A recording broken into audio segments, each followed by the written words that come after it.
SSP convent school Jangipur Ghazipur के इस online class में आप सभी विद्यार्थियों का हार्दिक स्वागत है।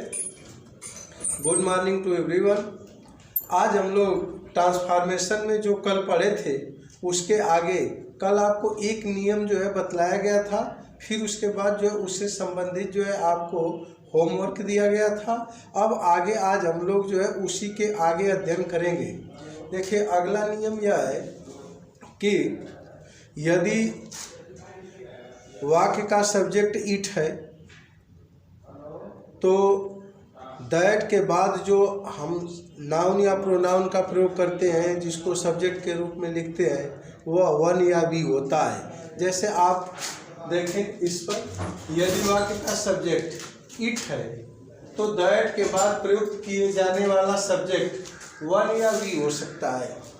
अब ध्यान रखेंगे कि जब आपका जो है वाक्य का सब्जेक्ट, जैसे एग्जाम्पल देख लीजिए, it is too cold to go out. अब इसमें आपका सब्जेक्ट इट है, तो अगर आपका सब्जेक्ट रहेगा तो दैट के बाद जो प्रयुक्त किए जाने वाला जो सब्जेक्ट है वह वन या बी हो सकता है। अब ध्यान देंगे, आप वन भी लिख सकते हैं, वी भी लिख सकते हैं। अब चलिए इस एग्जाम्पल को जो हल करते हैं तो सब्जेक्ट प्लस वर्ब वही रहेगा, क्या हो जाएगा, इट इज। अब टू के स्थान पर क्या प्रयोग होता है, सो का। अब इसके बाद एडजेक्टिव या एडवर्ब लिखा जाता है तो क्या हो जाएगा, कोल्ड हो जाएगा, कोल्ड, दैट हो जाएगा। अब यही जो है परिवर्तन है उस नियम से बदला है। अब क्या है, अब दैट के बाद ध्यान देंगे, दैट के बाद प्रयुक्त किए जाने वाला सब्जेक्ट, जो दैट के बाद प्रयुक्त किया जाएगा सब्जेक्ट वह क्या होगा, वन भी हो सकता है, वी भी हो सकता है, दोनों में से कोई एक। तो यहाँ लिख देंगे वन। अब वी भी लिख दे रहे हैं, वी। अब देखिए यहाँ इज जो है प्रेजेंट टेंस में है तो कैन नॉट का प्रयोग होगा, कैन नॉट गो आउट, इस तरह से बनेगा। It is so cold that one या we can not go out, हम बाहर नहीं जा सकते। अब इसके बाद उसी तरह का एक और एग्जाम्पल देख लीजिए, it is too hot to go out. अब इसका भी जो है सब्जेक्ट इट है तो सब्जेक्ट प्लस वर्ब वही रहेगा, क्या हो जाएगा, इट इज हो जाएगा, इट इज। और टू के स्थान पर क्या हो जाएगा, सो हो जाएगा, सो हॉट हो जाएगा। फिर इसके बाद दैट का प्रयोग किया जाएगा। अब यही जो है, अगर सब्जेक्ट इट रहेगा, यही ध्यान देना है कि अगर वाक्य का सब्जेक्ट इट है तो आप जो है दैट के बाद वन या वी का प्रयोग करें। फिर यहाँ जो है वन या वी का प्रयोग कर देंगे, वन या जो है वी का प्रयोग कर देंगे। प्रेजेंट टेंस में है, कैन नॉट हो जाएगा, कैन नॉट गो आउट। इस तरह से जो है इसको बनाएंगे। तो पहला जो है हम लोग ये पढ़े थे कि यदि जो है वाक्य में एडवर्ब टू का प्रयोग है और उसके बाद इन्फिनिटिव दिया है तो हम जो है सब्जेक्ट प्लस वर्ब वही रखेंगे। फिर इसके बाद जो है टू के स्थान पर सो का प्रयोग कर देंगे। फिर एडजेक्टिव या एडवर्ब का प्रयोग करेंगे। दैट के बाद प्रोनाउन का प्रयोग करेंगे। फिर टेंस के अनुसार कैन नॉट या कुड नॉट का प्रयोग करके अन्य शब्दों को लिख देंगे। लेकिन अगर वाक्य का सब्जेक्ट अगर इट है तो आपको जो है दैट के बाद जो सब्जेक्ट है वह केवल वन या बी हो सकता है और कोई जो है प्रोनाउन नहीं हो सकता है। तो इस तरह से जैसा कि एग्जाम्पल में आपको बताया गया है, it is so cold that one या be can not go out, या it is so hot that one या फिर वी, दोनों में से कोई लिख सकते हैं, कैन नॉट गो आउट। इस तरह से जो है समझना है आपको। अब देखिए अगला नियम, तीसरा जो इसमें नियम है उसको ध्यान देंगे।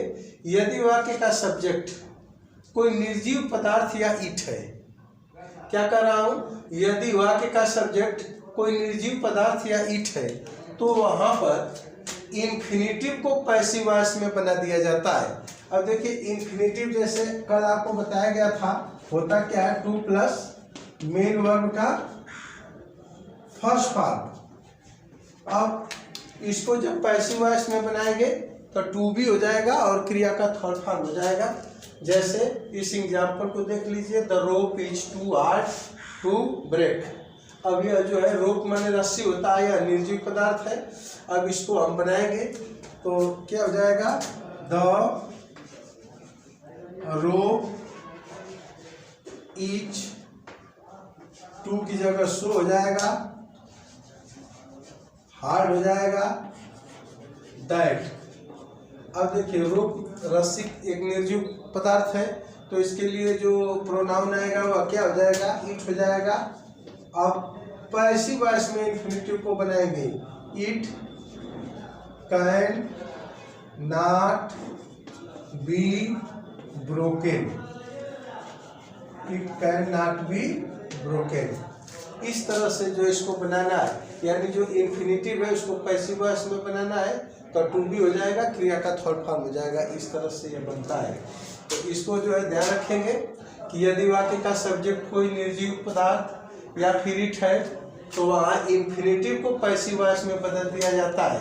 वही पैसिव वॉइस में बदलेंगे तो क्या हो जाएगा, वही हो जाएगा to plus be plus main verb का थर्ड फॉर्म। ऐसे जो है इसको बनाएंगे। अब देखिए अगला नियम जो है इसमें ध्यान देंगे, जिस वाक्य में जो है टू के बाद एडजेक्टिव के पश्चात, मतलब इसमें देखिए एडजेक्टिव के बाद जो है टू आ गया है इन्फिनिटिव, इस वाक्य में भी जो एडजेक्टिव के बाद टू आ गया है, लेकिन अब क्या होगा, एडजेक्टिव के पश्चात फार का प्रयोग है। इसमें जो है फार का प्रयोग होगा और उसके बाद जो है फिर कोई सजीव प्राणी, सजीव प्राणी का मतलब वही जो है तो मी आ जाएगा, अस आ जाएगा, यू आ जाएगा, हिम आ जाएगा, हर आ जाएगा, देन ईटीसी में से कोई अगर दिया है तो नियम उपरोक्त होगा। जो मतलब पहला नियम था वही प्रयोग होगा। अंतर केवल यह है कि दैट के बाद उस सजीव सब्जेक्ट को, प्राणी को सब्जेक्ट बनाकर जो है रख दिया जाता है। सजीव प्राणी को सब्जेक्ट बनाकर रख दिया जाता है और फार को हटा दिया जाता है। यदि वर्ब जो है सकर्मक है तो इट का जो है इट को ऑब्जेक्ट बनाकर रख दिया जाता है। अब समझिए, देखिए जैसे क्या बस एक परिवर्तन करना है, किसके लिए, ये जो सजीव प्राणी आया है एडजेक्टिव के पश्चात फार और फिर जो है एक सजीव प्राणी आया है, तो बनाएंगे तो क्या हो जाएगा इसका, जैसे देखिए दिस बुक इज हो जाएगा, सो हो जाएगा, डिफिकल्ट,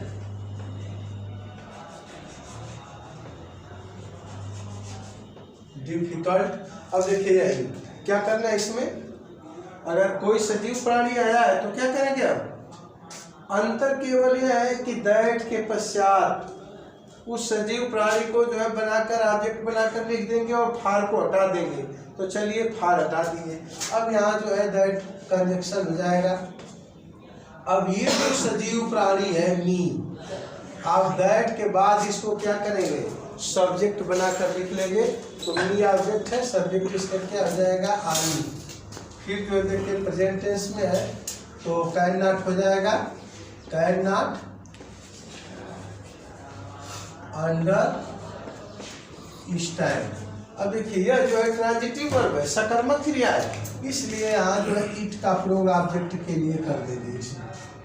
इस तरह से जो है करेंगे जो है इसको आगे। अब फिर इसका और एग्जाम्पल देख लीजिए, जैसे देखें the sun is too hot for us to go out at present. अब देखिए यही जो एडजेक्टिव के बाद फार और अस आया है, इसी के लिए जो है ये नियम है। सारे नियम वही रहेंगे पुराने, बस फारस में क्या करना है, फार को हटा देना है और अस जो ऑब्जेक्ट है इसका सब्जेक्ट बनाकर दैट के बाद लिख देना है। जैसे क्या हो जाएगा, द सन इज, टू की जगह सो हो जाएगा, हॉट दैट। अब वी, यही अस का जो है वी हो जाएगा, we can not go out at present, ऐसे जो है बनाएंगे इसको। अब एक और एग्जाम्पल देख लीजिए, this water is too cold for him to drink. अब यहाँ जो देखिए फिर जो है एडजेक्टिव के बाद फॉर और हिम आया है, तो आप इसको उसी नियम से बनाएंगे।